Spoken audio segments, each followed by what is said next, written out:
Let's go over the 4 questions that I gave you before the break. And so I'm going to read the questions and the answers, and then read the questions and then give you the correct answers. Question number 1, most drugs are absorbed in and the choices were mouth, stomach, small intestine, and esophagus. And the correct answer was C, which is small intestine. Remember that most drugs are absorbed in the duodenum, and that's part of the small intestine. Okay. Question number 2. Which of the following increases gastric acid secretion? Your choices were histamine, acetylcholine, gastrin, or all of the above. And the correct answer is D, which is all of the above. All of those actually increase gastric acid secretion.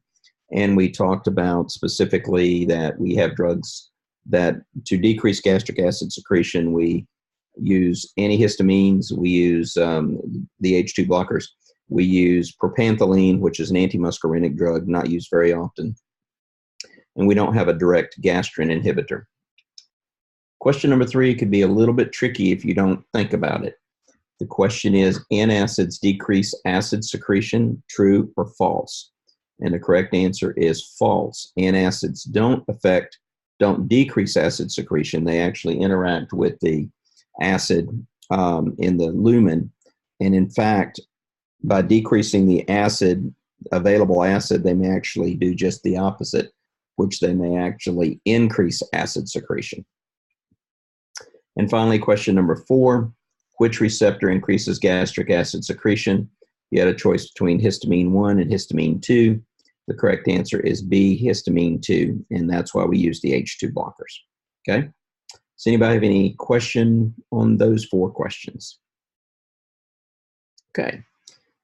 All right, so let's continue on. We had covered these drugs up through sulfasaline, which was the last drug we covered that used for inflammatory bowel disease, such as ulcerative colitis or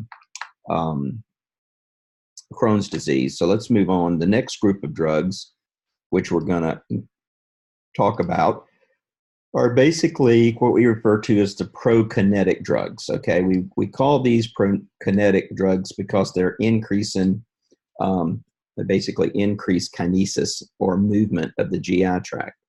So sometimes individuals, diabetics, are very susceptible to this, but you do get people that develop gastroparesis, which is where that the GI tract is not moving. And let's see. So gastroparesis is a lot of these individuals suffer from nausea and some other things because it's like they can eat and it just doesn't seem to move through their system. So the question becomes is, and the other thing we use prokinetic drugs for is sometimes after abdominal surgeries, after delivery, sometimes the GI tract just seems to sort of stop moving or doesn't move as well. So we sometimes will need to give it something for a boost. People that have gastroparesis or people that have had a more prolonged thing is you may be taking this for a longer period. For example, diabetics, you may be taking this for a long period of time.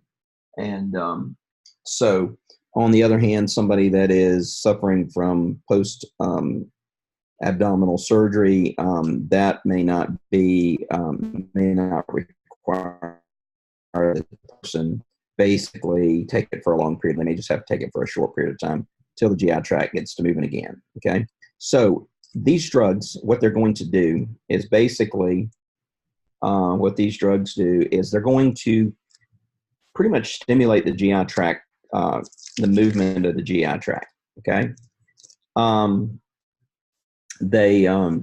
So by increasing contractions, that is going to lead to movement or propulsion of the interior of the GI tract, the chyme in the food, and even the feces. It's going to move it or propel it on down through the GI tract. Okay.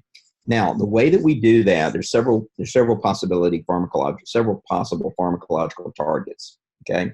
All right, so one of them is basically we can stimulate muscarinic receptors. The GI tract, as you know, is innervated with primarily by the parasympathetic system, and the so that can be an issue, and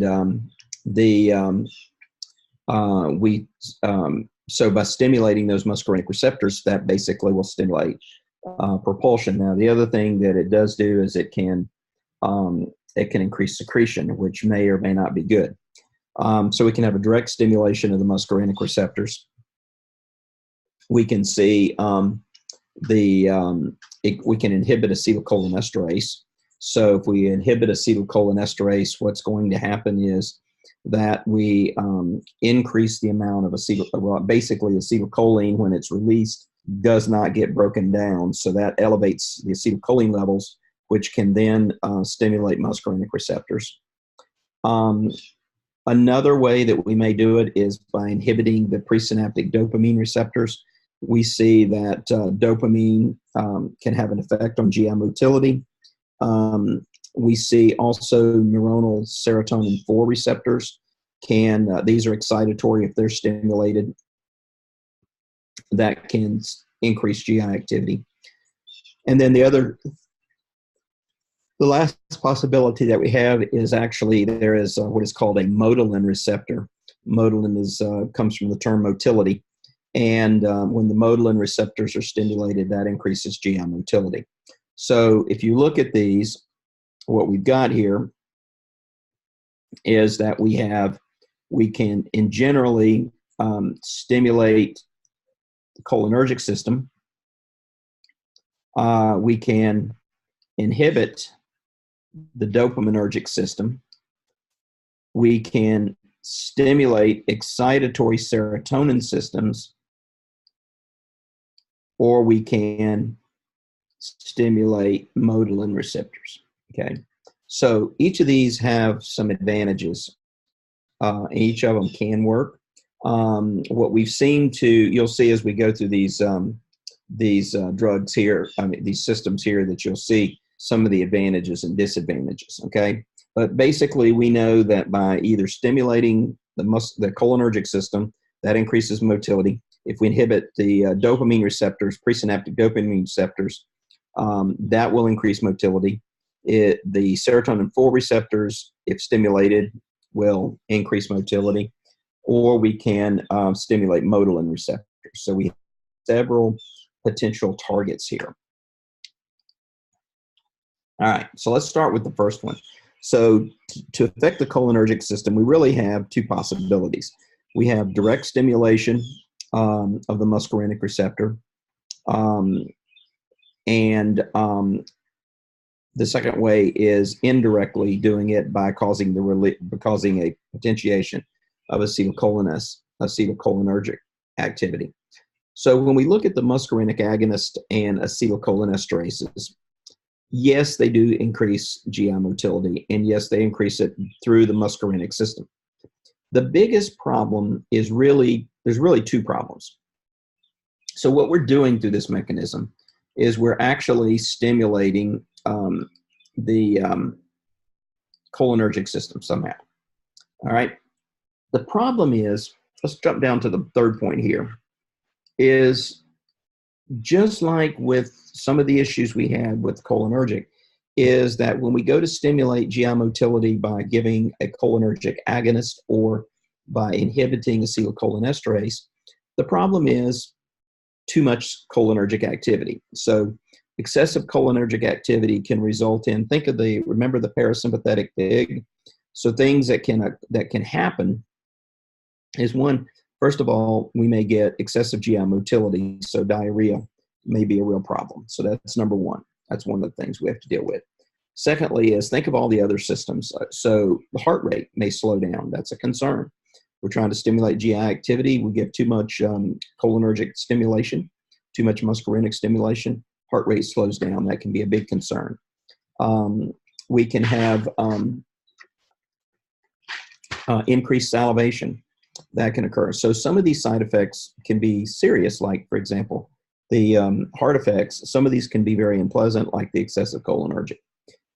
The other thing is, and this really gets down to therapeutic, does it increase motility? Absolutely. But here's the problem, is that when you think of the normal progression through the GI tract, there is a very good coordination, so that, for example, when food moves from the stomach to the duodenum, one is that we have the duodenum is prepared for it. In other words, it's the pancreas is secreting the enzymes and the acid neutralization.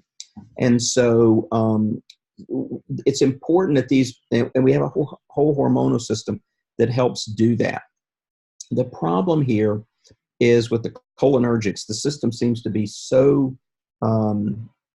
primed for the cholinergics that you just get really contractions all through, and they're not closely coordinated. So what happens is you don't really get the most effective emptying. Although the muscles are moving, the process is more like one massive stimulation rather than some sort of coordination, which is not what we want. So that was one of the first ones we came in with. That was not really the best one. Where we actually see a pretty effective therapeutic response is actually using these dopamine inhibitors. So when I said here is this presynaptic dopamine receptor here is seems to be a very effective. By inhibiting this system here, we get the prokinesis. But the advantage of it is when we get here is there seems to be a good coordination. This is one of the big advantages, is that these gastroduodenal movement, they're coordinated so that basically the movement, we think of the gastroduodenal contractions, this is moving stuff from the stomach to the pancreas. And that needs to be coordinated. Otherwise not the pancreas, to the duodenum. This has to be coordinated because if we don't coordinate it, as I've said before, we dump a lot of acidic chyme into the duodenum, which A, is it can damage the duodenum. B, the issue becomes is you may not get digestion, because if you don't have the lipase, which neutralizes the pepsin, and you don't have the proteases and so forth, the lipases, and the various different enzymes that are being secreted there in the bile, then you're not going to get good digestion.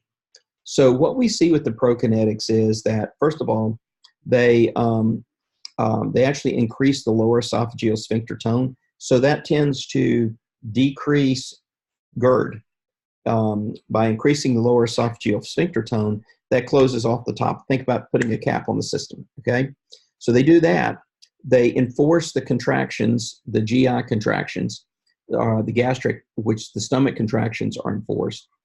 And so you get a good emptying of the gastric, of the stomach. It keeps it from fluxing back into and causing GERD. So you have a coordinated, more effective response. So we're going, okay, this is much better than what we saw with the cholinergics.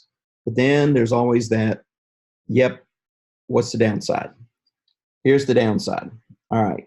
Number one, well, the other thing, let me mention, here's another thing. So the positives, let's just list these, put these as the positives here. A positive is we improve coordination of the gastroduodenal contraction. So we get improved coordination. We get better gastric emptying, so the stomach more readily empties its contents. And then the other thing we do is some of these drugs, when the food stays in the stomach, and that acid can produce nausea. And we see a lot of people that have poor gastric coordination and that sort of thing, basically present with a lot of nausea. Well, these drugs actually, because they're blocking dopamine receptors, One of the places where we have dopamine receptors is the chemoreceptor trigger zone. And so by blocking dopamine receptors up there, that actually is an anti-nausea, anti-emetic effect. So those are positive things. We close up the top of the sphincter, we move things out in a coordinated manner. We have a more complete emptying of the stomach, and they can be antiemetics and anti-nausea, okay? The downside, okay?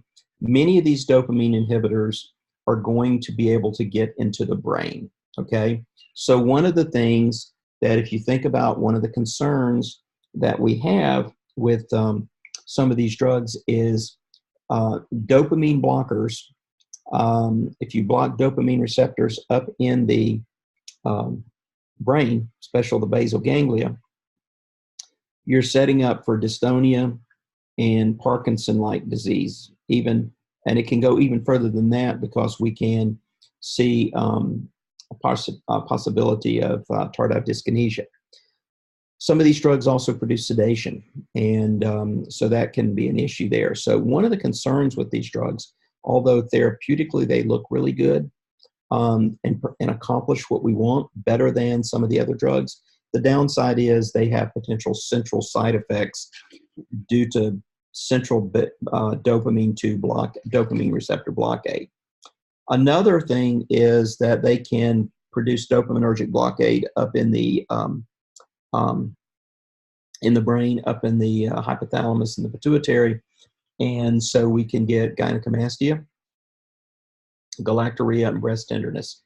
So that works with the tubular infundibular system by blocking dopamine receptors. These are similar side effects that we saw with the early antipsychotics, and in fact, some of these dopamine inhibitors are actually phenothiazines, okay? The one in particular I'm referring to really is metoclopramide. Now, we had another drug called cisapride. Cisapride was a pretty effective drug, but cisapride had a problem, and it was initially it was reduced to generally, I don't want to say it was pulled off the market completely to begin with. What we found is it started off with being pulled off for most indications, but it stayed around where people could use it in certain instances, and now it's been pulled off the market completely. But the drug was a pretty effective drug, but one of the problems with cisapride, and the main reason it was pulled off the market, was that the cisapride basically had a nasty effect of prolonging the QT interval. And so several people developed torsades. But cisapride, a lot of people were very, very hesitant and weren't happy with it being pulled off the market because there was some use that it seemed to be better than some of the other drugs. Metoclopramide is still on the market. Metoclopramide is going through some nasty legal battles. Metoclopramide, let's see, do I have? Yeah. So metoclopramide, what was happening here is, and I've mentioned this earlier, was metoclopramide was originally being used not as a phenothiazine or not as a, what's it called? Not as a antipsychotic. It really never was used as an antipsychotic. But metoclopramide, when it was being used, one of the things that we saw was that the GI docs really loved it. Metoclopramide was effective, especially with individuals that had gastroparesis. And so it worked really well. Now, the problem was when metoclopramide was originally put on the market, basically the dose was, basically there was a couple of things that people were aware of, but there was a limit with regard to how long that they recommended somebody be on it. I don't think they did not recommend anyone being on it past 3 months. Well, these GI docs were saying it works really well, especially with diabetics who got this gastroparesis. And the reason that, so the warning was avoid prolonged treatments of greater than 12 weeks. So pretty much it was designed or approved where it was only to be used for 3 months and really not any longer. What we started seeing was basically tardive dyskinesia showing up. A lot of people, and Najib Reglan was the trade name for this. The black box warning that was finally put on here talks about tardive dyskinesia. And one of the big things was that people, you would see women with gastroparesis and diabetic. And those three things were more likely. Those three conditions, or those are three risk factors for tardive dyskinesia.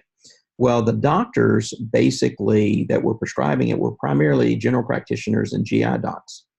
And literally, there was two things, and I was involved with some of the lawsuits on these as a expert on pharmacology. But the docs were like, we're not using it for the brain, we're using it for the stomach.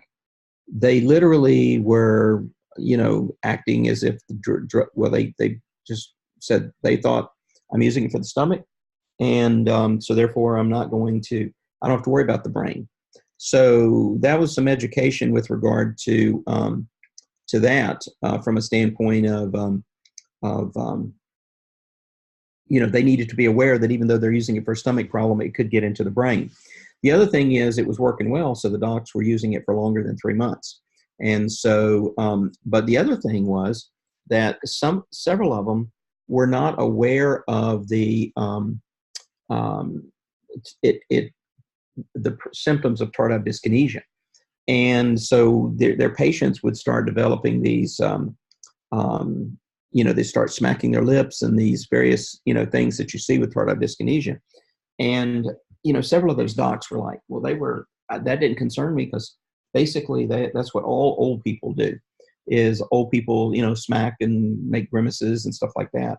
So one of the things that was recommended is that individuals, first of all, is to try to not keep them on the drug for more than 3 months. But secondly is to have greater monitoring using an Ames test, which can be performed by the clinician easily. But that was a big concern. So cisapride basically was good, but we had long QT intervals. Metoclopramide is still on the market, but it's got more better warnings on it now, and docs have been, there's been a move to sort of educate them with regard to look out for tardive dyskinesia. And Najib, you're right. There are several drug interactions from a standpoint of metoclopramide. If you look at just off the top of your head is it can go anything that goes through 2D6. Basically, it can produce several particular issues there. All right.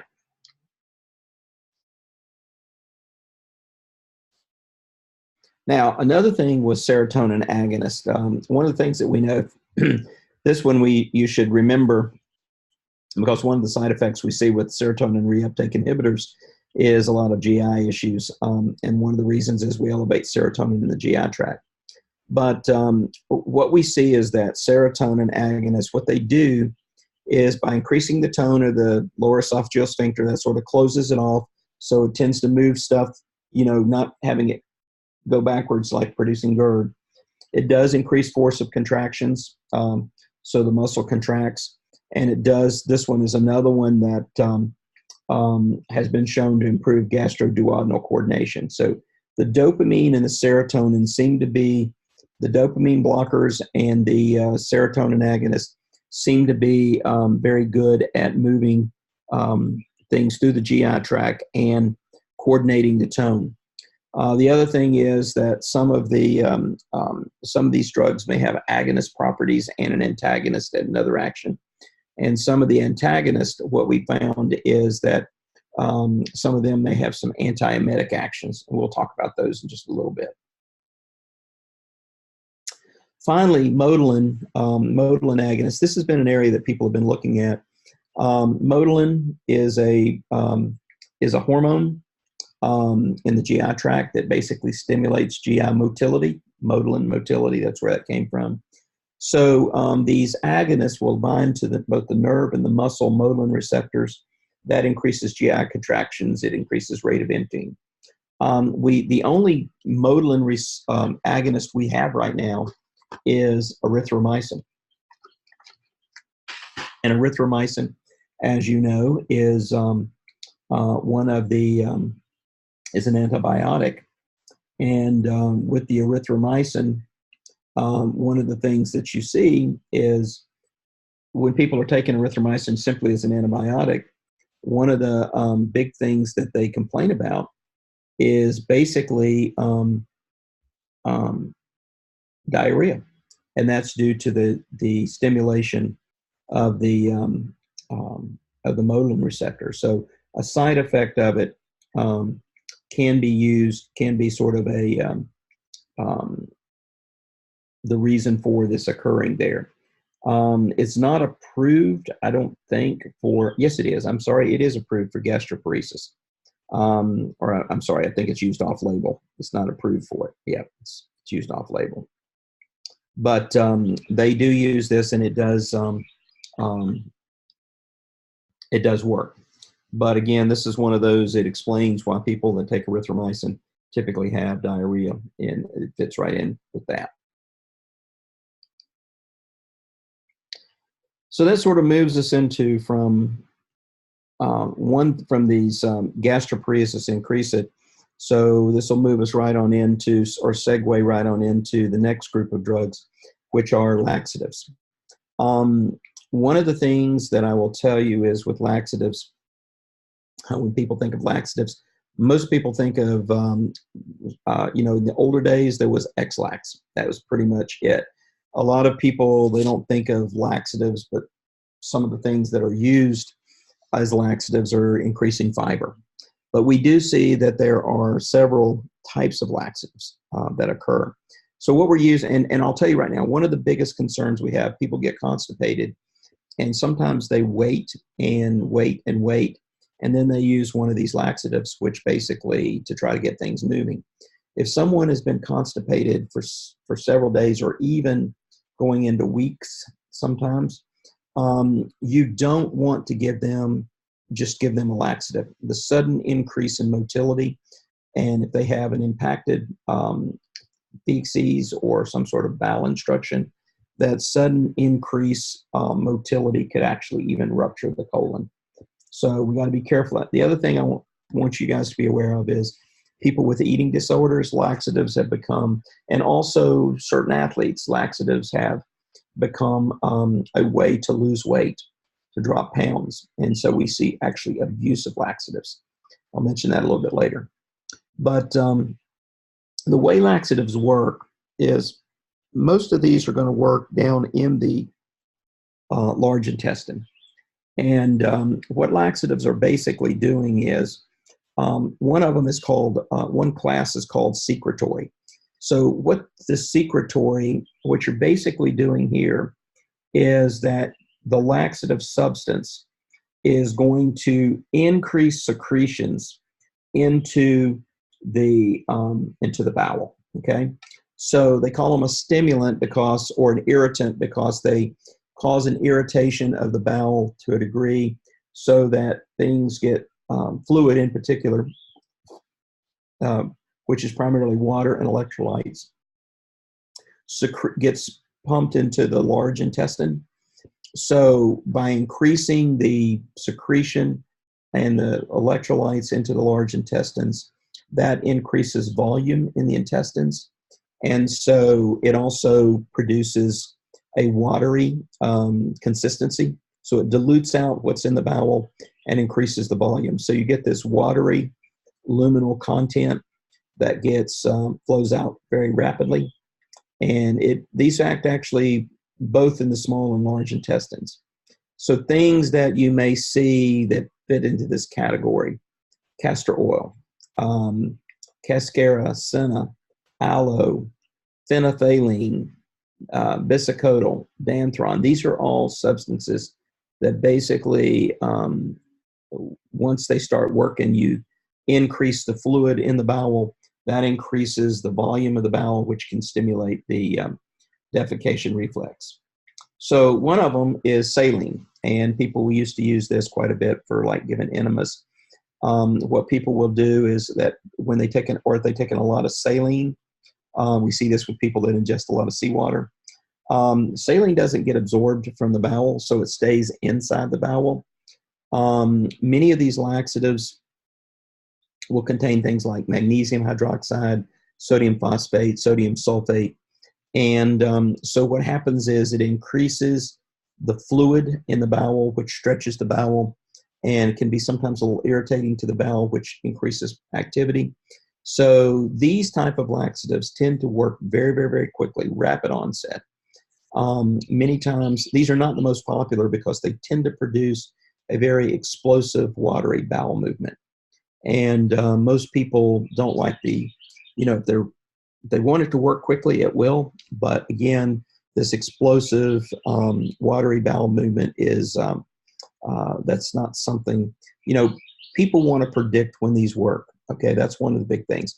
People don't want to take a laxative and decide, take a laxative and somebody calls them up and says, can you come pick me up at the store? They don't want to be in a position where that they took that laxative and basically hop in their car and it starts to take effect in there. So the salines and these magnesium, hydroxide, sodium, all of these are designed to do this. So these are called secretory. Now, another thing is an emollient. These are often more of a stool softener. They're not so much as a laxative as people think of it, but they tend to produce. What they do is they are tend to be sort of an oily-like substance. They're a lubricant. What they simply do is that when people take it, when they get into the bowel, they sort of lubricate the inside of the bowel. They soften the stool. These are the type of laxatives a lot of times people will like to use when they're constipated. Because one of the things when people are constipated, the fecal matter is not moving through. And what happens is basically the feces is not moving. So as it sits in the bowel, it becomes hardened because the bowel is absorbing fluid, water in particular, out of the feces. So when sometimes the stool can become impacted or or hardened, which makes it difficult to move through or painful to move through. So these emollients basically, they're not absorbed. You take them, they pretty much get absorbed into the stool or the feces, and then they increase the flow through the bowel because you're increasing volume, but also by softening the stool, it makes it easier to go through. The other thing, which I think probably saline, there's a lot, Visine, I'm not sure has saline in it, but there are a number of saline, there are saline eye drops and nose drops that people are using. Bulk forming, this is probably what most people use on a regular basis. These typically are increasing fiber. So what you take is you get non-digestible cellulose fibers, and that's what most of these are sort of plant-based. So things like bran, methylcellulose, psyllium. These cellulose fibers, basically, when you take them, they become hydrated. So they absorb fluid and they increase the volume. They start swelling. And by swelling, it increases bulk. And that bulk will then activate the defecation reflex. The thing about these bulk forming things is they're relatively easy. They're not this rapid explosive type thing. Many of these are available, like for example, there's some of this methylcellulose and some of these other fibers that can very easily, people pick up bran by eating bran muffins and bran cereal, but methylcellulose and psyllium and things like that, you can get this soluble fiber. You can add it to pretty much any drink, anything from water to orange juice to some other medicine, some other food substance. So when it gets in the intestine, basically they start absorbing water, they start swelling, and when it swells, it increases volume. These are relatively harmless. I mean, the biggest thing with most of these laxatives is excessive use, extensions of their pharmacology. Most of them are pretty inexpensive and pretty easy to take. With all substances, even some of these that are not, one of the things that you find is there are side effects. And with the laxatives in general, one of the things we see is that long-term use. And we do see people that do this. We see people in today's society with diets, people eat, sometimes people eating a bunch of fast foods and certain foods. I mean, everything you look at today has got cheese on it. And cheese can tend to create constipation. But we do see people that, a lot of times we tell them a balanced diet, make sure you get plenty of fiber. But we do see people go overboard, either to lose weight. Sometimes they like the way just a bowel movement feels. But we do know that long-term use, that it can be habit forming. The biggest thing we see or worry about is that if people are using some of these pretty powerful agents, laxatives, it can actually damage the myenteric complex. The myenteric complex is sort of like a nerve center in the intestine. They're in different sections of the intestine. And so by constantly stimulating these with these powerful laxatives, that myenteric complex can actually be damaged. And then what you get is you can get what is known as colonic atony, where the colon basically just sort of dilates and has no tone. There's no peristalsis. That's a concern. And when people are abusing it, one of the things that we often see is that the laxative abuse often will sets up this vicious cycle that people use it. And then what happens is they're using it so much that they actually become constipated, which they try to use it even more. But one of the things that may happen is that people can become constipated because of you can damage that myenteric complex.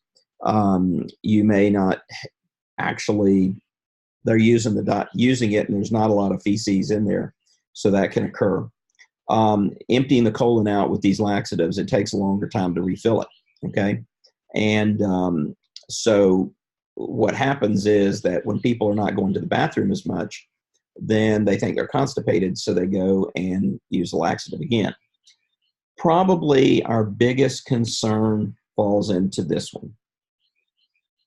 From a health concern, this is the biggest issue, is that they can get dehydrated. And not only with dehydrated, we can get a loss of electrolytes. So they can get depleted of electrolytes and become dehydrated because of the loss of water. When that starts occurring, what happens is your body tries to compensate. So one of the things is aldosterone gets secreted because your body is going, there's not enough electrolytes and my fluid is low. So one of the things that happens when aldosterone gets released is that tends to get rid of potassium, and that will, you can become hypokalemic. Plus you may become hypokalemic from the general loss of electrolytes. It also will stimulate reabsorption of potassium in the colon. And so the net effect is that these individuals develop hypokalemia. And what happens is that hypokalemia will actually shut down gastric motility. So that is misinterpreted as constipation. But again, the things that it is a lot of people that are abusing the laxatives is typically it falls into the category of where they are trying to lose weight. And so some of you may, I don't know, have any of y'all dealt with individuals in your as far as your patients that have abused laxatives?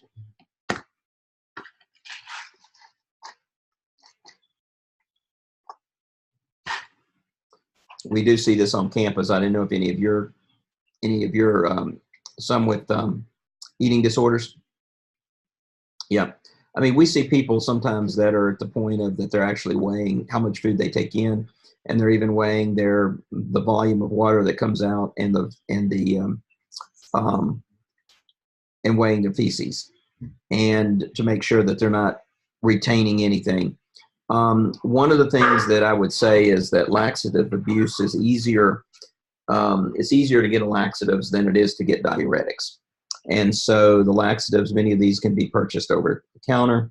We even run into some problems because this is an old thing that used to be done all the time as a prank. Would be people would stick X-Lax, which is the X-Lax has sort of a chocolate flavor, but they would put X-Lax in like chocolate pies and give those to people.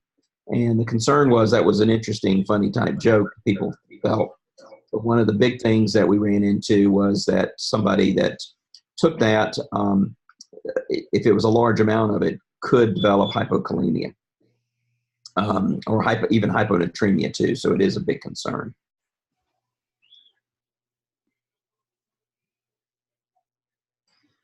So let's go to the opposite end of the spectrum now. So we dealt with a situation where that individuals, we use laxatives. What do we do? So when people are constipated, so what happens when people have diarrhea? Okay. So there's a number of products out there. Most of these are over. Someone may have your microphone open. I'm picking a little feedback up. So just check your mics if you would. So with the antidiarrheals, there's a number of over-the-counter products that are available. One of the old standbys used to be Pepto-Bismol. Anytime anybody had any GI problem, nausea or whatever, Pepto-Bismol seemed to be the go-to. But the other, and we saw Paregoric was used, still see it used, not quite as much as what we saw last time.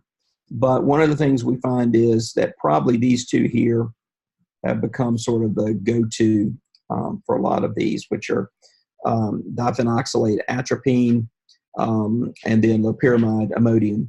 And actually, one of the things is loperamide Imodium is now being abused where people are, since it is an opiate type drug, people are using high dosages of it. So what we have found is that the most effective non-specific antidiarrheal is probably the opioids. I mean, we know that people that are taking opioids chronically will develop constipation. They do not develop a tolerance to that. But what we find is, morphine, codeine, loperamide, diphenoxylate, these are the ones that work. Morphine and codeine, obviously, are usually prescription. And what these drugs do is they basically increase the segmenting contractions. So peristalsis is sort of a longitudinal. The segmenting contractions is where that the bowel sort of closes up a little bit, okay? So what it does is it basically causes the lumen of the bowel to constrict, and that basically will increase resistance to flow, okay? They also tend to decrease fluid and electrolyte secretion, so you're having less fluid getting into the lumen, so that reduces the volume.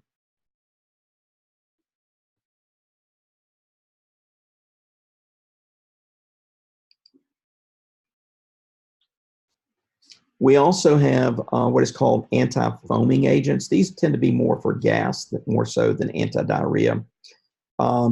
A lot of individuals, when you're looking at diarrhea, diarrhea can be that people have sort of the explosive diarrhea. They just have to go all of a sudden. Diarrhea can be that somebody is going to the bathroom multiple times during the day. But a lot of times with gas and the diarrhea, there may be some abdominal bloating or discomfort. And so one of the things that we see used a lot are what is called anti-foaming agents. Typically, these are surfactants, and surfactants change basically the surface tension.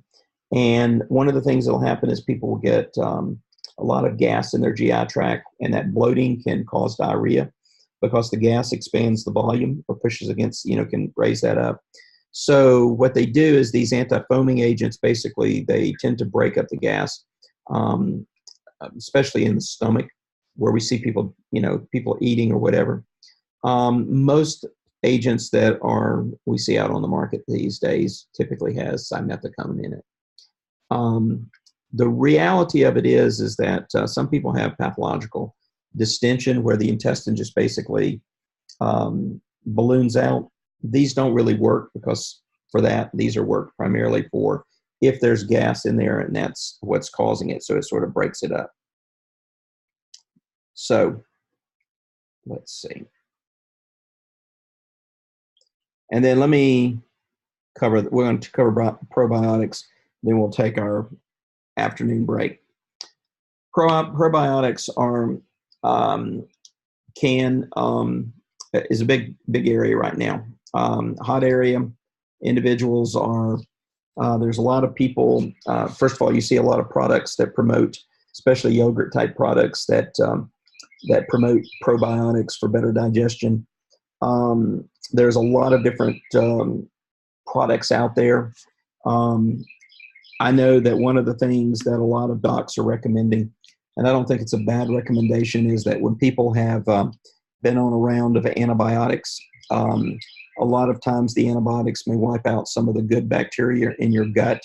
And so sometimes people after a round of antibiotics have a little bit of digestion issues and sometimes diarrhea. So a lot of docs now are saying, when you take your antibiotic and then for afterwards, some of them actually prescribe probiotics, but a lot of them will tell you to just go pick up a probiotic. And I know that if you go to some of these stores, the probiotics have expanded.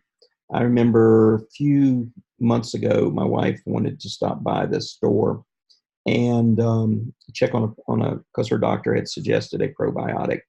And we stopped at Earth Foods or someplace like that. And it was just almost overwhelming with the information, how many cultures and this, that, and the other, which cultures to use. And so there's a lot of things on there. There's a lot of products out there that are promoting probiotics, which may not have anything in them. So sometimes people say they don't work because sometimes what they are buying, some have to be refrigerated, some don't. So there's a big issue. Typically for the probiotics that they're going to be used quite a bit it's typically lactobacillus or bifidobacterium. Those are what a lot of the probiotics have in them. And I know there's some other strains that are coming out too. Some of you may know these a little bit better than I do. But typically these are used when people have chronic diarrhea, irritable bowel syndrome, any type of digestive disorder. A lot of times patients on antibiotic therapy, we're seeing that more and more suggested. People following abdominal surgery. So these probiotics have taken, have been added to our armatorium here. And I went too far here. Okay. So many of these, I jumped a slide here. Most of the time, these probiotics will have live microorganisms, typically bacteria or yeast. These are similar strains to what should be found in the normal GI tract. And again, these have been in various forms. We've seen them in dietary supplements. We've seen them in foods. Typically, we see them in like yogurt, milks, miso, soy beverages, or what we see them. But we'll find also that you can actually buy the there's certain specific strains, and they tell you, how many, the culture has this amount in it.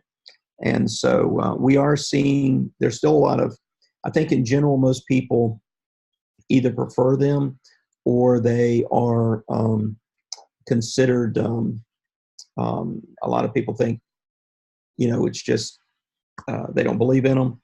But again, part of the problem has been some of the substances that have been promoted may not have been stored by the patient correctly, and some of them may not have everything that's represented. That's sometimes generally. But the ones that we see often prescribed, generally going to have lactobacillus or bifidobacterium. And I think as we move into the future, we're going to see more and more of that, maybe additional strains. Okay. There is a lot of research going on these. One of the things that sometimes is difficult is when you're looking at these various probiotics is you've got the culture and so forth, but there are some research studies being done with certain bacillus and then trying to see, does it improve things, looking at symptoms, GI symptoms and so forth. So there is some research on probiotics. Okay. All right, let's take our afternoon break, and let's come back at 20 after the hour, and then we're going to start talking about antiemetics. So the vomiting reflex and antiemetics. Okay.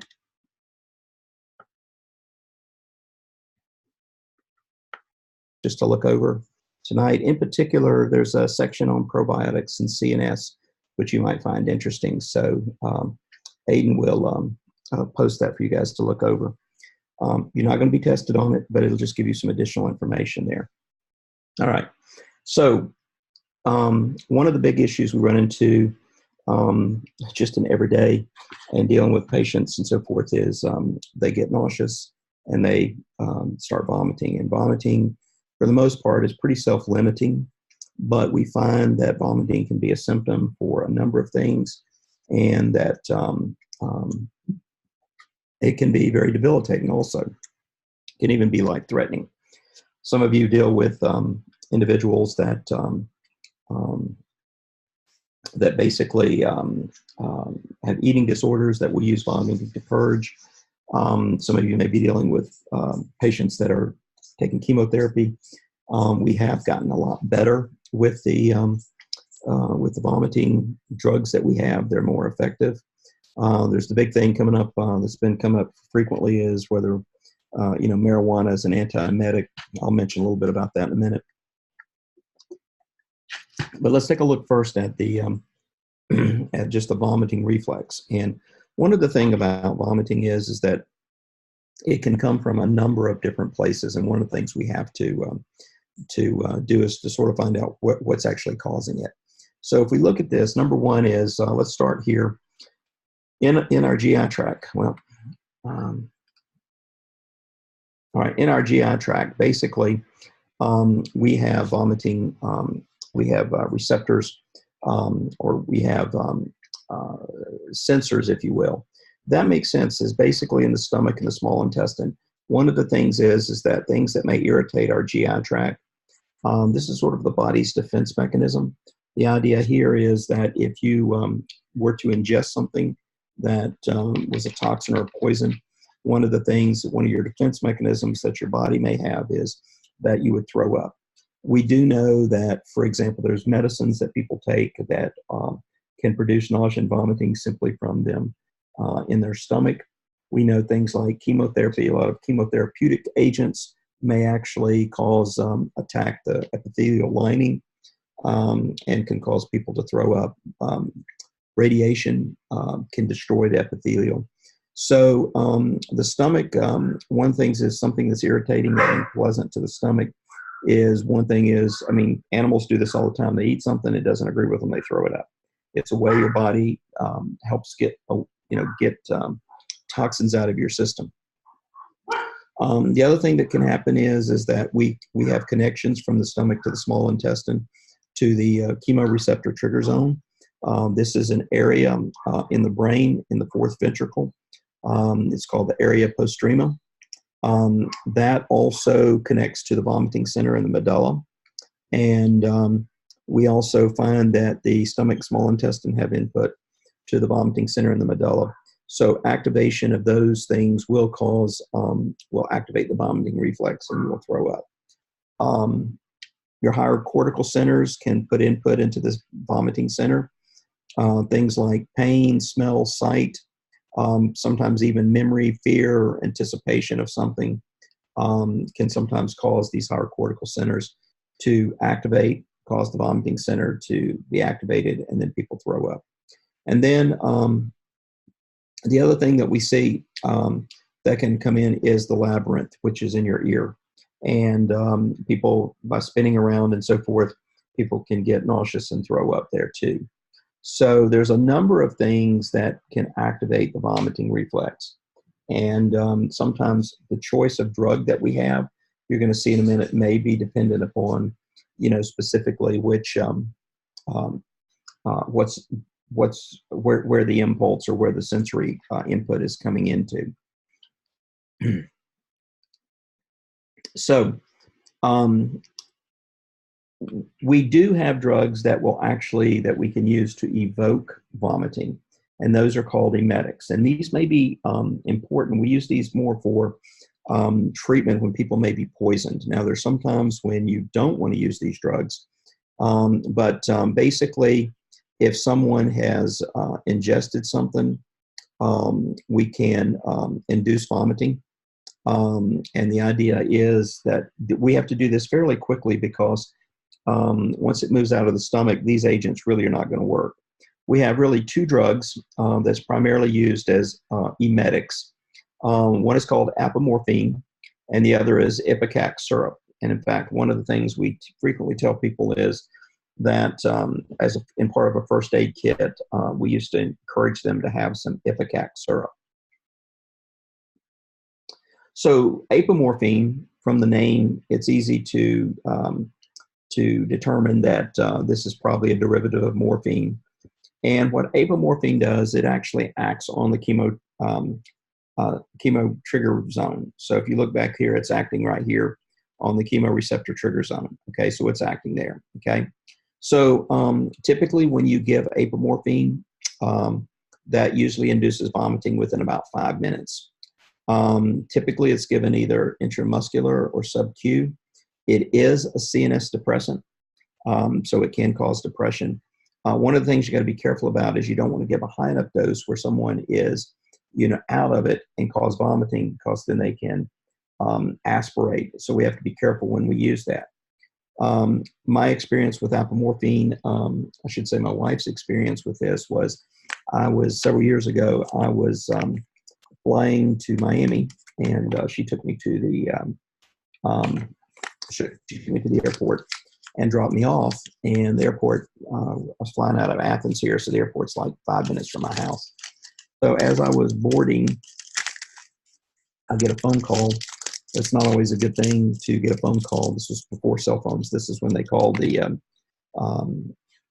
didn't have cell phones as prominently as we did now. This is where she calls the airport. So when she went to drop me off at the airport, one of the things she did was she laid out some bacon on the stove, because she had frozen it and she was going to thaw it and fix breakfast for my girls and everything. But while she was taking me to the airport, our Great Dane ate the whole pound of bacon with the cellophane and everything. So she gets back, finds out he's eaten it, calls the vet, takes him to the vet. Now you're talking about a dog that's close to 100, a little over 100 pounds. Takes him to the vet. The vet gives him apomorphine and just says, basically, the apomorphine did not cause him to throw up.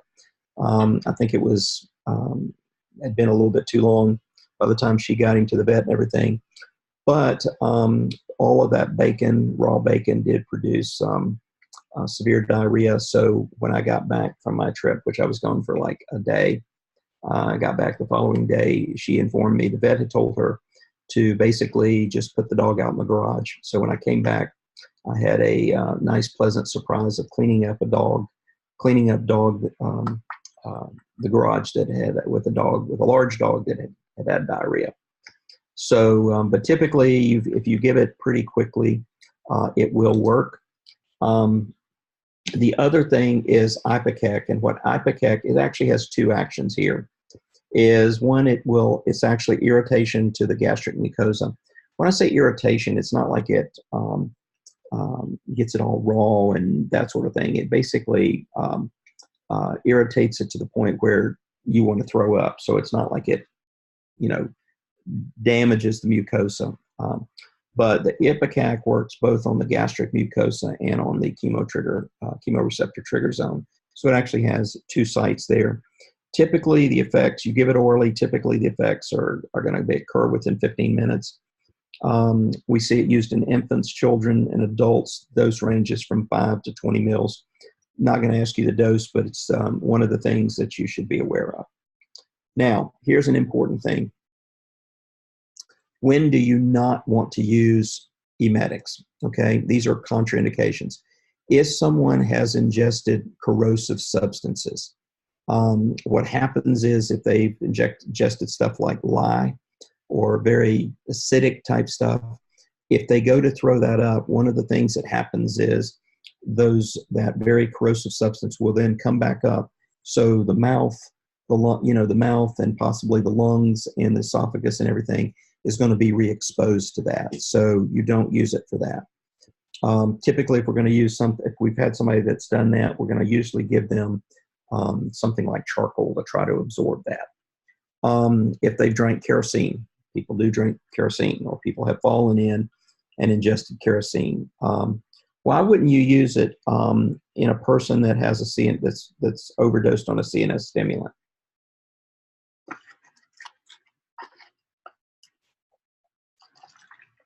Anybody know? One of the things would be is that if the person has ingested a stimulant, basically the vomiting could actually activate seizures. So one of the things is we don't want to do that because that could potentially cause individuals to go into seizures. Unconscious patients, you don't want to do it because, as I mentioned before, it is it's a good potential for them aspirating and choking on their own vomit, or even if they don't choke on it, they can aspirate and develop pneumonia, and from the stomach contents getting into the lungs and causing all sorts of things there.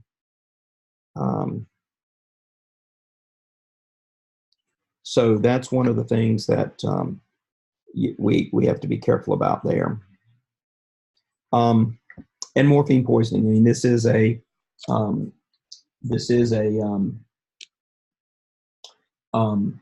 morphine derivative. So if you add another morphine component on top of it, you can get even worse opiate poisoning there. So that would be the other reason why we don't send it there.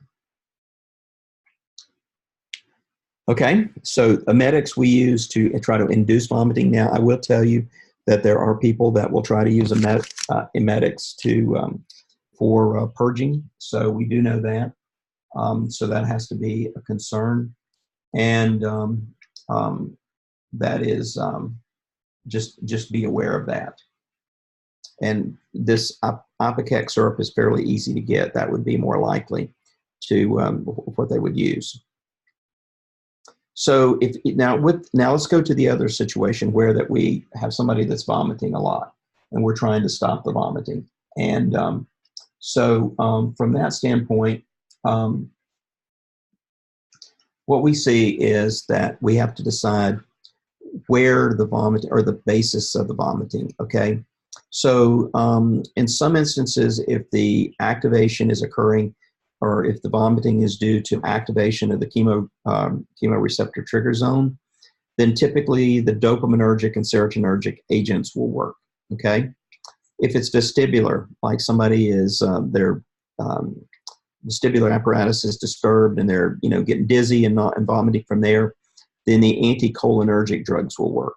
Okay, if it is the activating the vomiting centers, then either anticholinergics or antihistamines will work.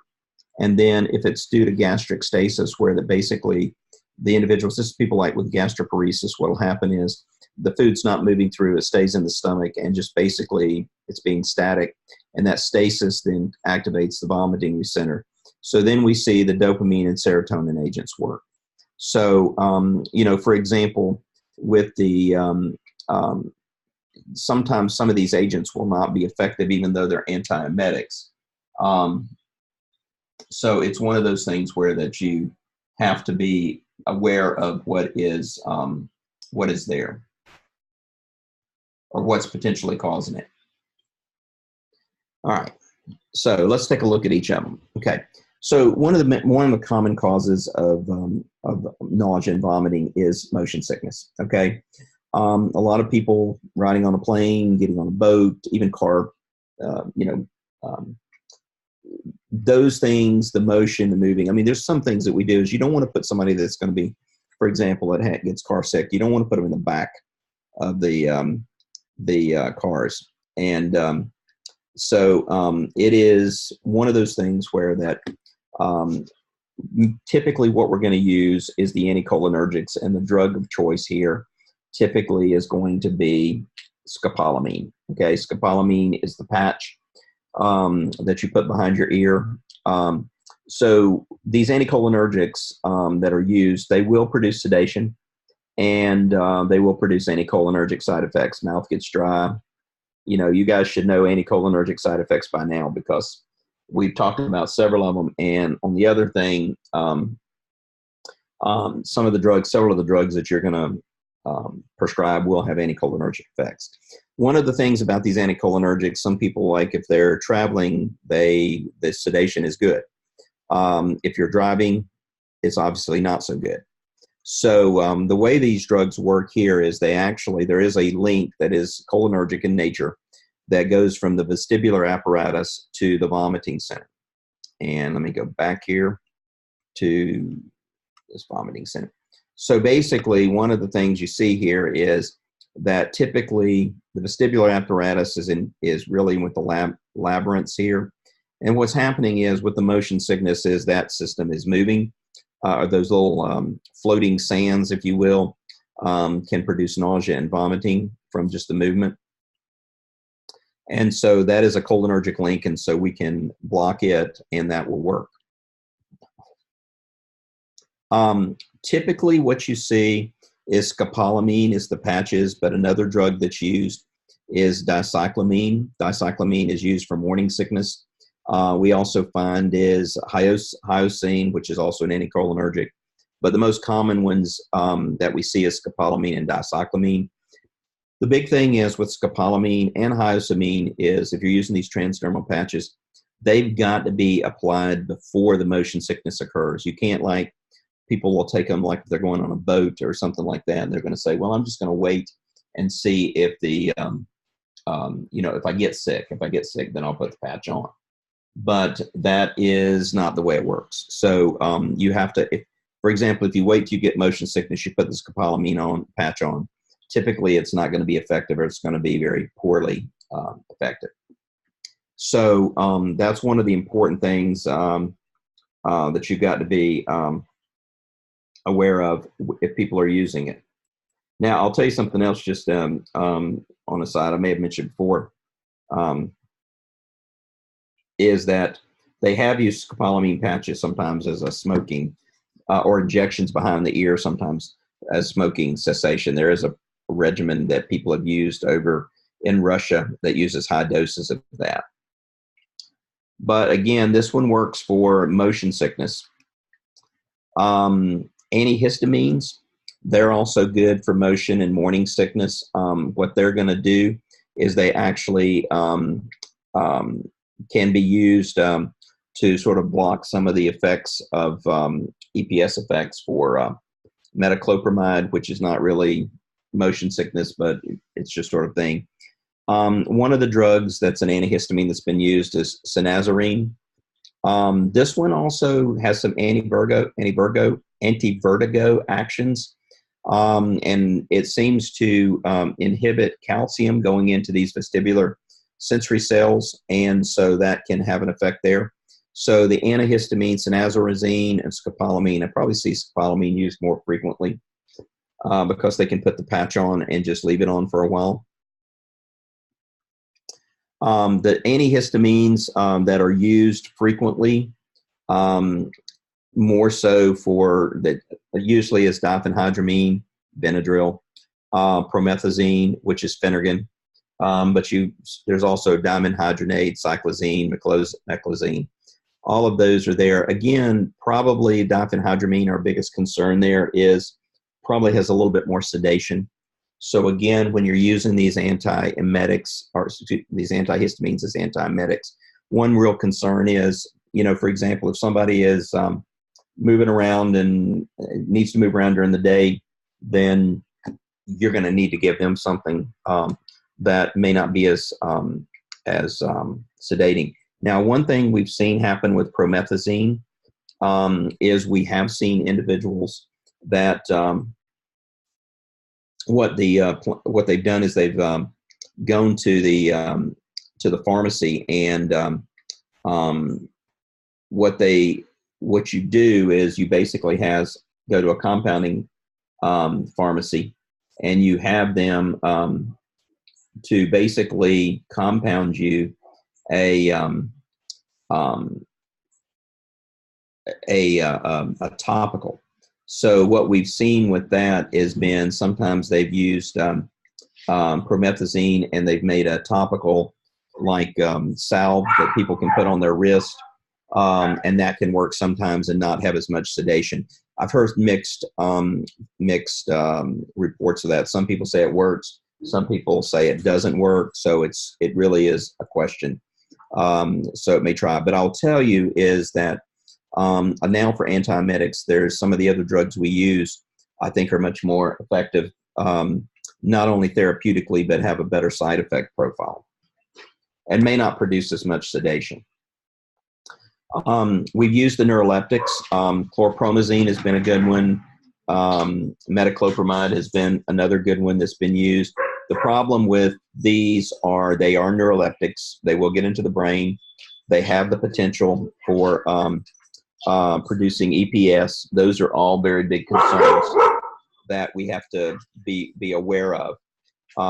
So the side effect profile of these is not as good as some of the others. They may be somewhat more effective therapeutically in some instances, but for the long term it's really a benefit risk. And these typically are not the best choice. These are really when we see these neuroleptics used sometimes. For example, metoclopramide, nausea and vomiting. It works for the nausea and vomiting, but again, as we've talked about, it has a number of issues there. These neuroleptics will basically, they're effective for a lot of different things, whereas the others may be only for motion sickness and that sort of thing. We can't use these neuroleptics for morning sickness because it gets across the blood-brain barrier and can have some potential effects on the child. But some of these have been used, promethazine in particular, and some of these neuroleptics, chlorpromazine and so forth, we've seen used associated with some of the cancers and the chemotherapy and radiation sickness and so forth. We've seen those used, and they have been effective. So they're sort of broad spectrum and work on a lot of things, but they are very sedating. They have the potential for EPS. So we try to keep the doses low and cautious about that. The way they work is they actually block the dopamine receptors up in the chemoreceptor trigger zone, CDZ. These do not work for motion sickness, okay? The reason they don't work is because the pathway from the vestibular apparatus up to the vomiting center is dopaminergic. It is not cholinergic. So that's an important thing, is these neuroleptics won't work for vestibular sickness. They work for a lot of the other ones, but not for vestibular. And there is one that is prochlorperazine. It can be used for vertigo, so it's a little bit different than this, but it is not acting through the D2 receptor. It doesn't appear to be acting through this by the D2 receptor. And again, as I've said, the main thing is side effects are the major concern. If you have a better drug, then use it. If you are using these drugs as antiemetics, then you have to be aware that EPS and movement disorders can occur and that you have to monitor. So that is important. So neuroleptics are not being used near as much as what they were years ago, mainly because of the concern of the EPS. These prokinetic drugs, the way they work by stimulation, metoclopramide is a good example, is that as we talked about kinetics before, is the thing is that sometimes when food is not moving through the GI tract, is it stays there, we get GI stasis, and that causes nausea and vomiting. So things like metoclopramide, cisapride, as I told you, has been pulled off the market, but metoclopramide and domperidone basically will stimulate the GI tract and move things on down through the GI tract, and that's the way they're working, is literally by their prokinesis.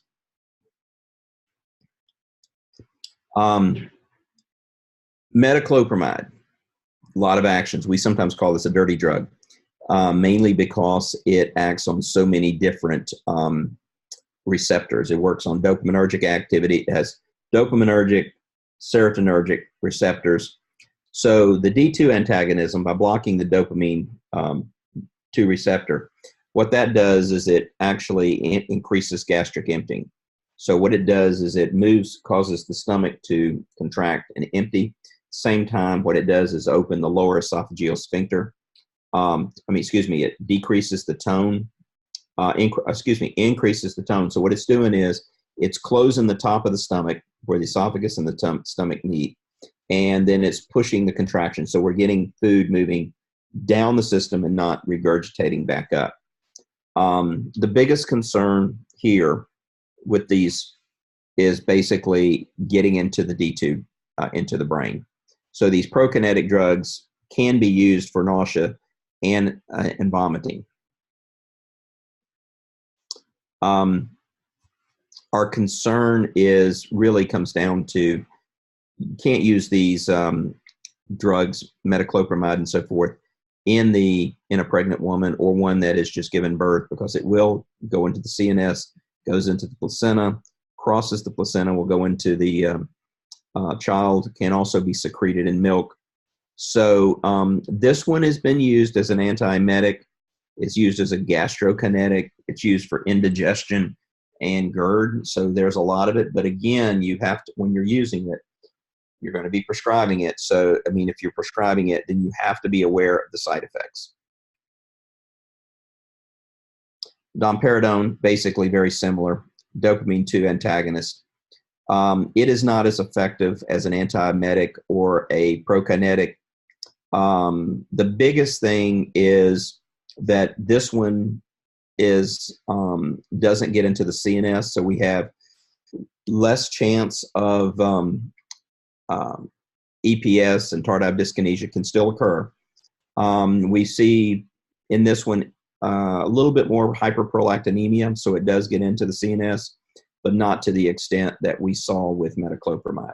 And again, metoclopramide is probably used much more, but there's a lot of other drugs that are being used that are safer, have a better benefit to risk ratio. Cisapride, again, this one's been pulled off the market. And the only reason I put this on here, because it was used for a while, even with limited, I think there was a thing that you could justify using it in children for a short period of time, but there was a special program. But this one became one of the sort of the poster child for the QT interval. We've had some antihistamine drugs that were pulled off the market because of this. But when cisapride, actually with cisapride producing torsades, this was probably one of the things that started prompting the FDA to require drug makers to start looking specifically at any drugs that would, they started testing to see if any drugs would prolong the QT interval.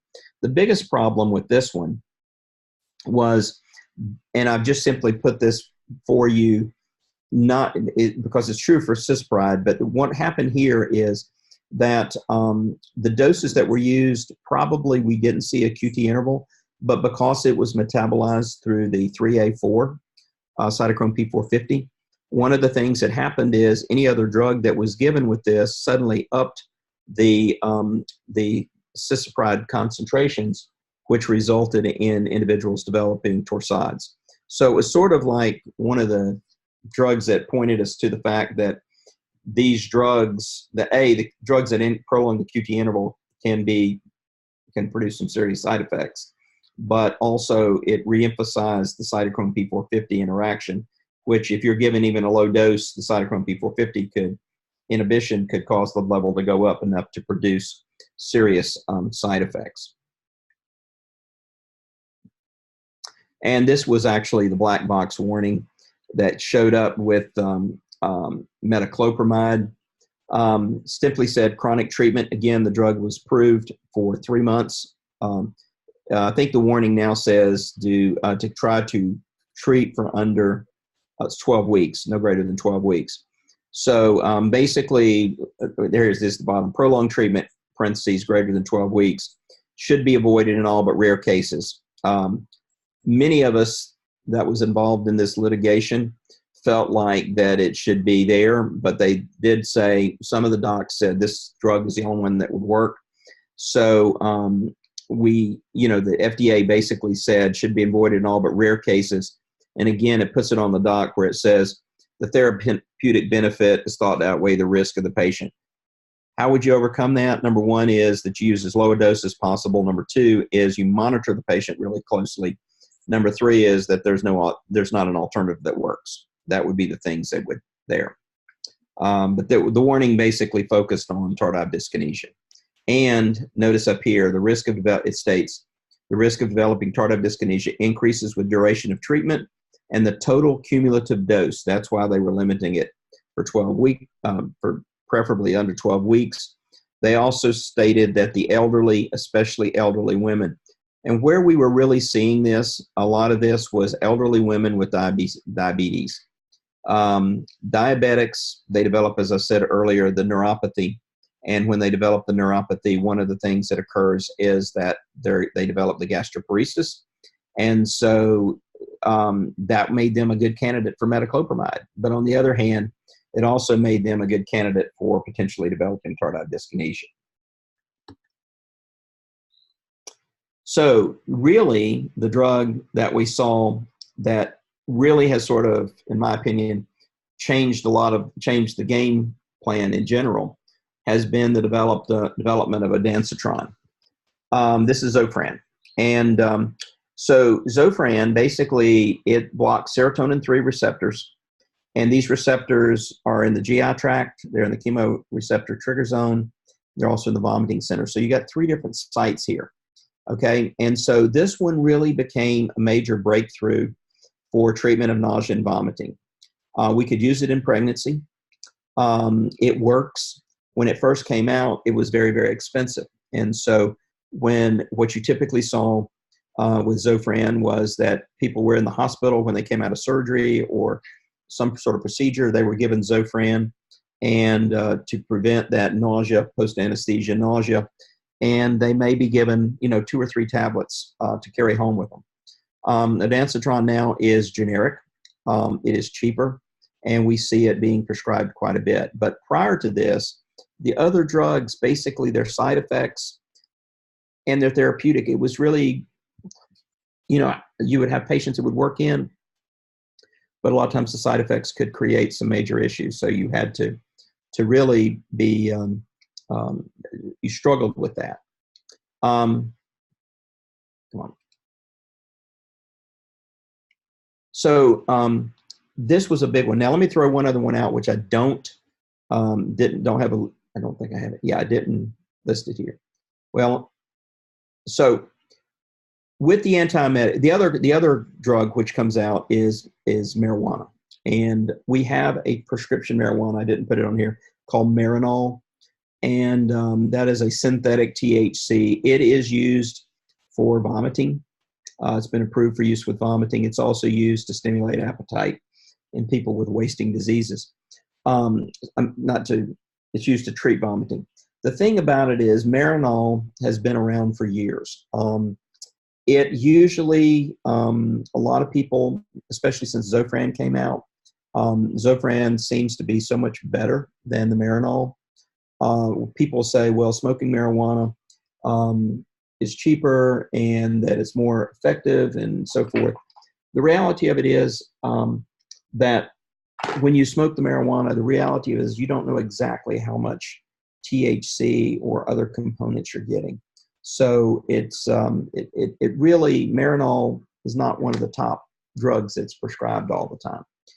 What we see is Zofran. Really, when Zofran came in, the case for Zofran is really much, much stronger there. All right. In general, with these antiemetics, what we see is most of the antiemetics can cause dizziness. Most of them have some degree of CNS depression. Some people, it can drop their blood pressure.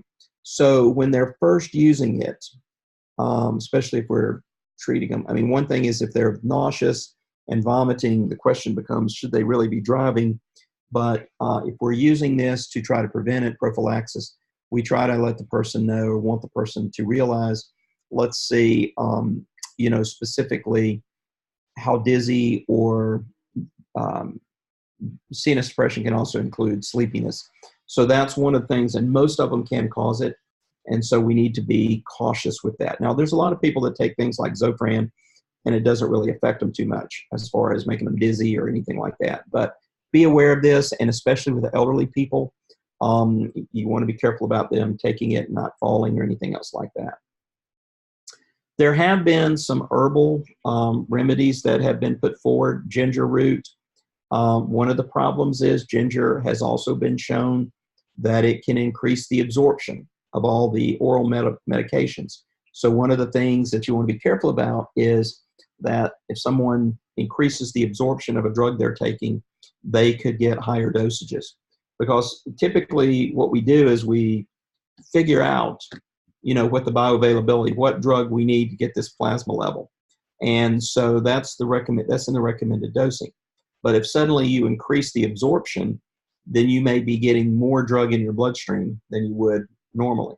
So we warn people about ginger root. Particularly, there's been some warnings on patients that are taking warfarin or Plavix that this can increase the absorption, which means they could have more bleeding that can occur. All right, so we are at a point where this would be a good break. We finished the first slide set. So let's take let's see what time it is. So let's come back at 5 after the hour, and I'm going to load the next slide set. And then we're going to go about another 20, 25 minutes and come back with that. All right, so I'll see you guys at 5 after the hour.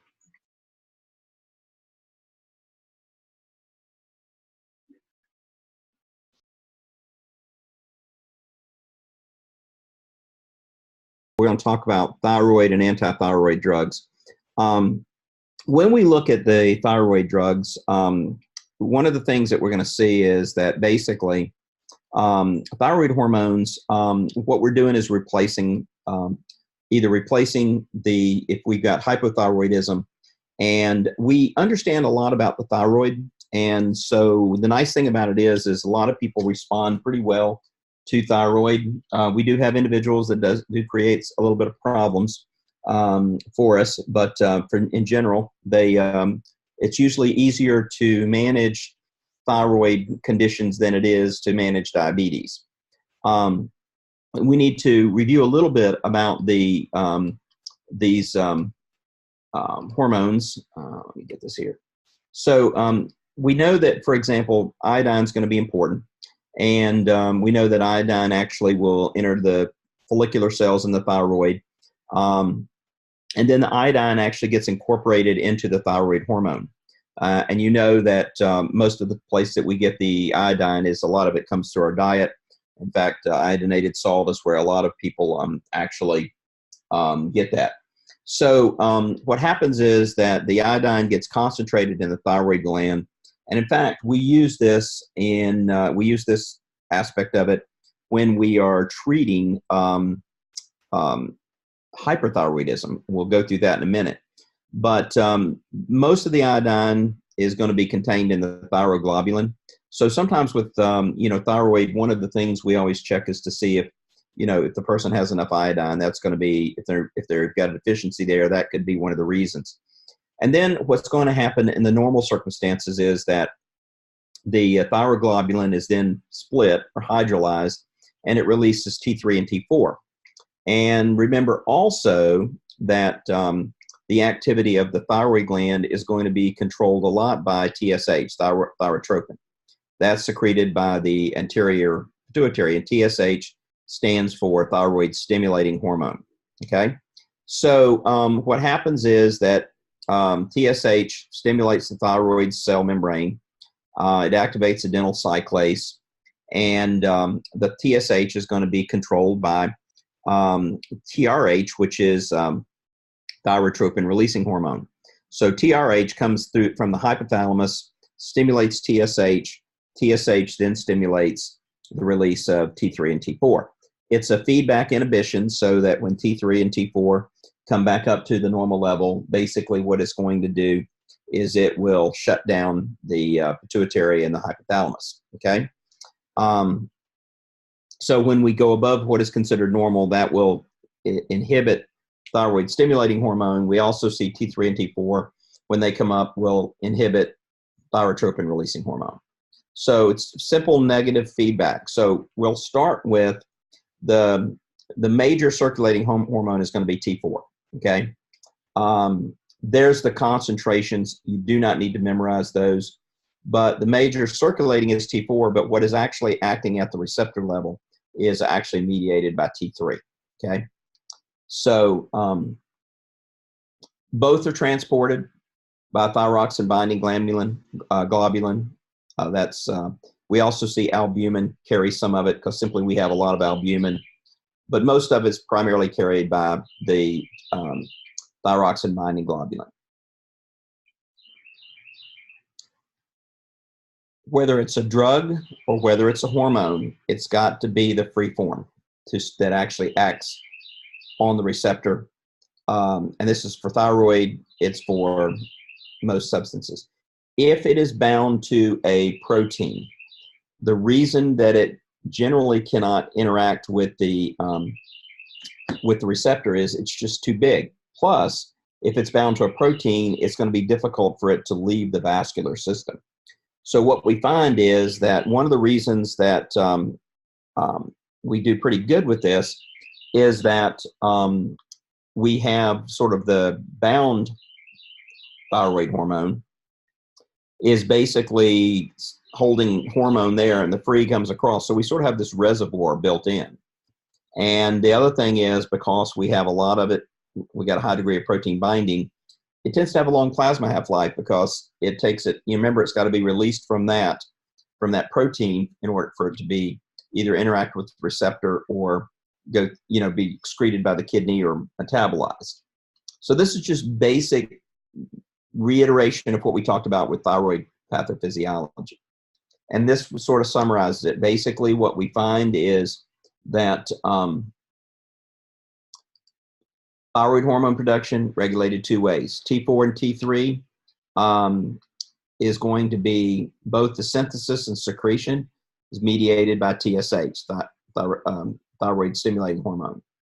TSH is going to be, there's a negative feedback to it, so T3 and T4 shut it off.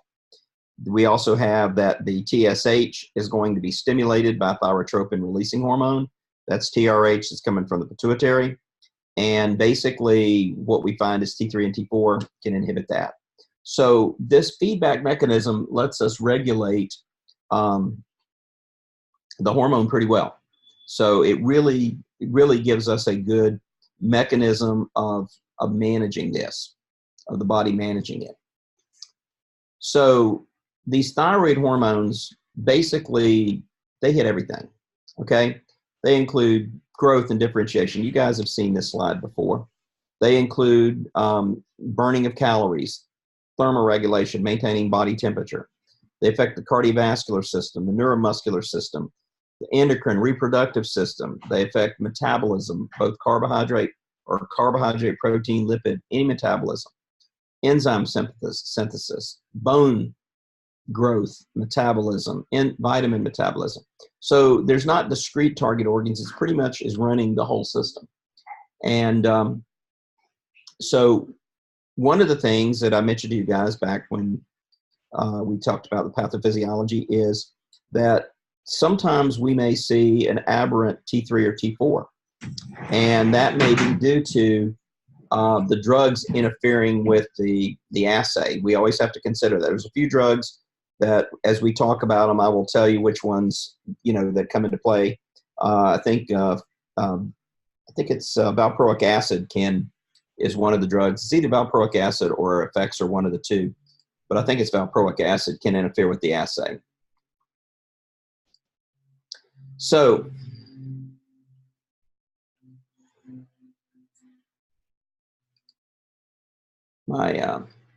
so we need to make sure, you should see alterations in we look at TSH, T3, and T4 is typically what we measure. And by measuring those three components, we usually can get a good idea of what's going on.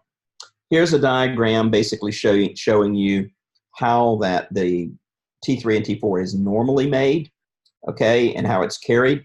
So the difference, what's going to happen here is that when we're treating thyroid is we're actually going to add T3 or T4. That is what we're adding. We're not going to be messing with this other system in here. Now, if we have hyperthyroidism where we need to reduce the T3 or T4, then we're going to be affecting the synthesis. And this is just simply an idea, or simply a diagram showing what is happening. So this is just shows the feedback mechanism where we're going to be for hypothyroidism. What we're doing is obviously the thyroid gland, for whatever reason, whether it's a thyroid issue or if it is a brain issue, is not producing enough T3 and T4. So what we're going to do is we're going to add T3 and T4 to bring that up. And this is going to follow the same thing. So these slides here were really just to give you a refresher, if you will, of T3, T4 metabolism. So once if we're going to add T3 or T4, this is going to plug right in, is basically the thyroid hormone, if this is what we've added, is going to be taken into the cell. It's going to bind to receptors and so forth, just like the endogenous T3 or T4. So we're basically replacing that with another form of thyroid hormone. And so what's going to happen is T3 or T4 is going to, basically we're going to be, the T3 or T4 gets put to T4, and we're going to stimulate the T3 receptor. So these are slides that I think most of you've seen, but it's been some time since you've looked at them. So now, don't worry about this slide here, okay? We do see that phenytoin can alter T3 and T4 salicylates. Let's get to the meat of this here, which is dealing with hypothyroidism, okay? So what we're going to do is we'll finish hypothyroidism tonight, and then what we're going to do is we will go to, we'll deal with hyperthyroidism tomorrow, starting with tomorrow's lesson. So hypothyroidism is basically decreased thyroid function. The most common cause of this is Hashimoto's disease. It's Hashimoto's thyroiditis, which means you have an inflammation of the thyroid gland. It's believed to be an autoimmune disease. We can also see where a goiter grows, and the goiter basically damages the cells. Or we also see when people have hyperthyroidism, one of the things that we may do is we may end up removing the thyroid gland. For example, if they have a tumor, cancerous tumor, we may remove the thyroid gland. And if we remove the thyroid gland, we are pretty good about being able to correct the hypothyroidism. So if they're hyperthyroid due to a tumor, then we remove the gland, and then we supplement with T3 or T4. Okay. So the big thing is this term is a little bit overzealous, if you will, but theoretically, in most patients, we can completely correct hypothyroidism with pharmacological therapy. It's one of the easier drugs for us to be able to correct. Now, you are dealing with individuals that will You got to make sure they're compliant. And that can be an issue, and we may have some issues sometimes that show up with some of the drugs that we use, but generally we do pretty well, okay? So one of the things, there's a number of drugs that are out there that we can use to treat hypothyroidism. One is basically thyroid tablets. We still see a little bit of this used. Its use has dropped drastically. But thyroid tablets, basically, they have T4 and T3. There's a ratio of about 4 to 1. And where they get the T3 and T4 comes from pig. So porcine thyroid. So basically what they do is they will extract from the pig thyroid gland T4 and T3. And this is put into a tablet form, and people take it. Another product we have is called Liatrix. And it is pretty much the same thing as the thyroid tablets, except it is a synthetic T4 and T3, okay? So the thyroid tablets come from pig. Liatrix basically is a synthetic. It's made in the lab, but it's T4 and T3. It has the same degree of same ratio that you've got. We also we have thyroglobulin tablets, which they're very similar to thyroid tablets, but they come from a purified porcine extract. So if you look at it, thyroid tablets have T3 or T4. Thyroglobulin tablets are a purified form of the pig. Typically, they're going to use about half the dose because it's a more purified, more concentrated form. But reality is the number one drug that we see used typically is levothyroxine. This is known as levothyroid or Synthroid. Synthroid is probably the most common. It is a generic. Now, it is a synthetic salt of T4. It is chemically identical to the major form of circulating thyroid hormone. The other thing we use is liothyronine. Sodium, that's cytomel or cyranine, that is a synthetic salt of T3, okay? The reason, remember that the major component or the major active form is T3. So if you get T4, the T4 gets converted to T3, but if we have somebody that's in a myxedema coma, we're going to need a more rapid acting drug, and so what we use is liothyronine because we don't have to have it convert to the T3. But most patients, what's going to happen is they are going to be put on levothyroxine. And that is going to be, we're able to pretty much be able to manage them where they're fairly stable, assuming they're compliant with their drug. And basically that is the preferred replacement is levothyroxine. Now, there are people that go onto the internet and they will try to find crude preparations, and some people have even tried to make their own. If they, basically they remove the pig or cow thyroid. We've seen both used, and people will then dry it and then take extracts. We see them used a lot of times. Sometimes people are using them for they want increased energy. They think, well, I'll increase my thyroid. Sometimes they're using them for weight loss, which is not to be used for weight loss. Keep in mind that if they are not hypothyroid, if you add more thyroid there, it's going to shut off your normal replacement. So the point is sometimes trying to add the levothyroid or use these replacements. Sometimes just if there's not a deficiency, it doesn't really help there. The other thing is these crude preparations we see, we don't really know exactly how much levothyroxine is there. We don't even know how pure they are.